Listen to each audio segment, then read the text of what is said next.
3. Justification by faith. Justification is a legal act. Justification by faith is a matter of life. It would appear that the line between theology and life is a blurred one. To say so, however, would be a serious error. In Scripture, no such line exists. Theology, the Word of God, is always a matter of life and death, because it is the living God who is the absolute Lord and total creator of all things who speaks the Word. Abstractionism has behind it a Hellenic faith. It seeks to separate from life the idea, the form or pattern which has been imposed on or mingled with an alien matter. But the Bible does not give us form and matter in conjunction, but only God's creation, a unity. When the abstractionist seeks truth, he, quote, rises above, end quote, one aspect of the world to seek another, and, quote, truer, end quote, one. The Manichaean deserts matter for spirit. The mystic rises above particularity and individuality to seek the oneness of being. The Neoplatonist churchman forsakes law and material things for grace and spirituality, and so on. With agnostics and atheists, abstractionism means that a barren intellectualism, or pseudo-intellectualism, leads towards a denigration of life and practicality. The Word and the works of God know no such division. In God's creation, law, love, life, grace, and all things else are inseparable. The psalmist says, "Ye that love the Lord, hate evil." Psalm 97, verse 10. Love without a hatred of that which opposes our faith and is its enemy is impossible. We cannot abstract love from law, life, judgment, and grace. Abstractionism presupposes a Hellenic worldview in which mind or form and matter are two alien substances in temporal and temporary confusion. It then requires that the true thinker and the moral man separate the two. For Scripture, the division is not between mind and matter. No such line exists. It is between faith in the Lord and faith in man. It is a moral, not a metaphysical division. As a result, when we speak of justification, we must recognize that this legal act by the sovereign God has moral and personal consequences for man. Where there is no justification, there is condemnation.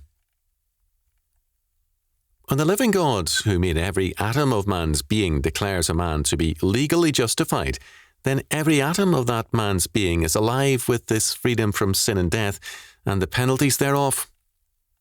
Then man's conscience and being reflect not condemnation, but justification.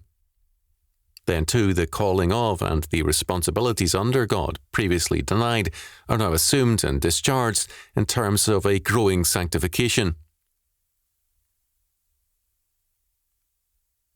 In any court of law, to be transferred from legal guilt to legal righteousness is a tremendous fact of life. It is totally so in God's supreme court of law and life. Justification by faith is thus a fact of life, because it is an act of God's absolute court of law. Certainly there is no abstractionism when we first encounter the great declaration, "The just shall live by his faith." Habakkuk chapter 2, verse 4. Judea in Habakkuk's day was marked by waywardness and covenant breaking. The overwhelming evil of the Chaldean, Neo-Babylonians, threatened Judea also. God declares the coming judgment, but makes clear that the just man shall live by his faith in the midst of judgment. Who are the just? The tzaddik. The verb is sadak, to make righteous, to acquit. Both the noun and the verb are primarily legal or forensic, rather than moral or psychological in their connotation. The just stand before God in God's grace and by His righteousness. They are an elect covenant people. The ancient world knew of no standing before a sovereign or Lord apart from His electing choice. There is a reference to this fact in Esther chapter 4 verse 11 and chapter 5 verse 2. Thus, when the Bible speaks of anyone standing before God or favoured by His presence, it is always a case of sovereign election. Habakkuk, a man of the elect people, is told of the coming judgment on Judea.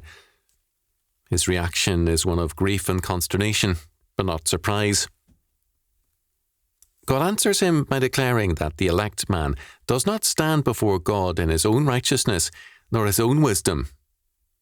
The covenant man will therefore live by his faith that the God of all grace, justice and mercy is ordering all things in terms of His all-wise and all-holy counsel.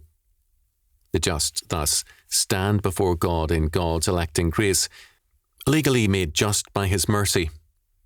And they stand in history in the faith that He who made them legally just when they were lawless and sought to be their own gods is also just and holy in all His ways. He will also justify time and history.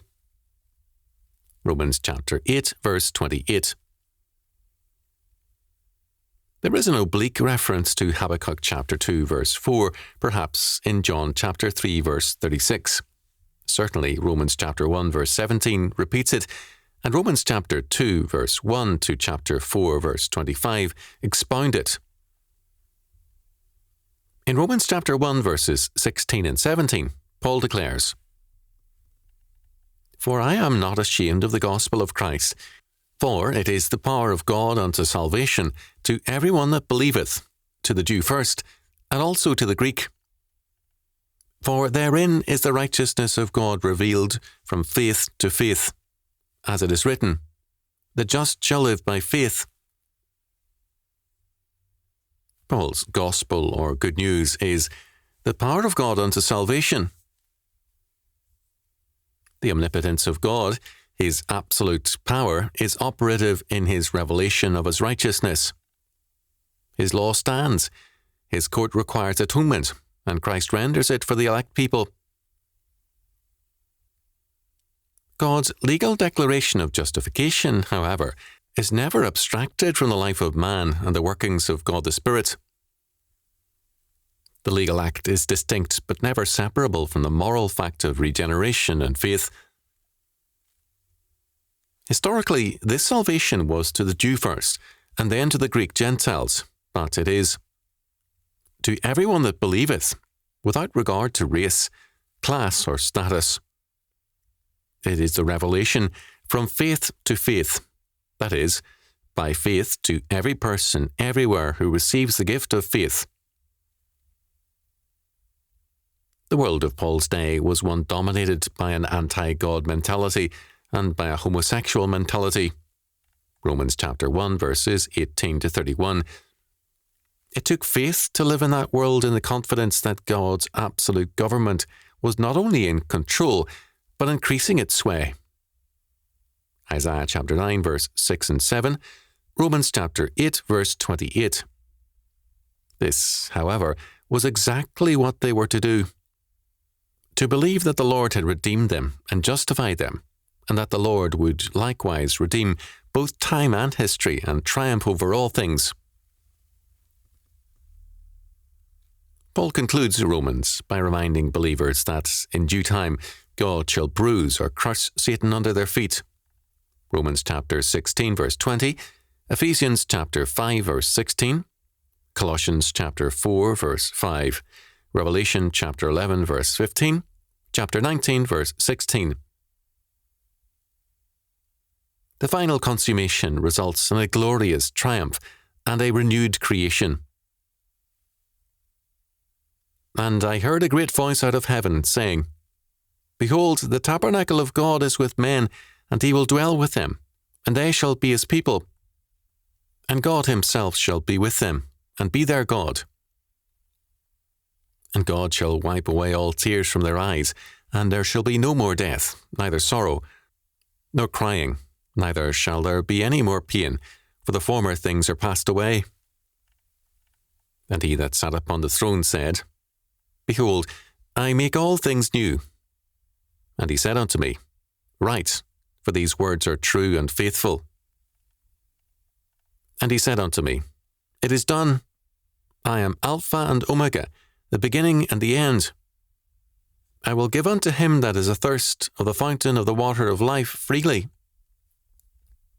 He that overcometh shall inherit all things, and I will be his God, and he shall be my son. But the fearful, and unbelieving, and the abominable, and murderers, and whoremongers, and sorcerers, and idolaters, and all liars, shall have their part in the lake which burneth with fire and brimstone, which is the second death. Revelation chapter 21, verses 3 to 8.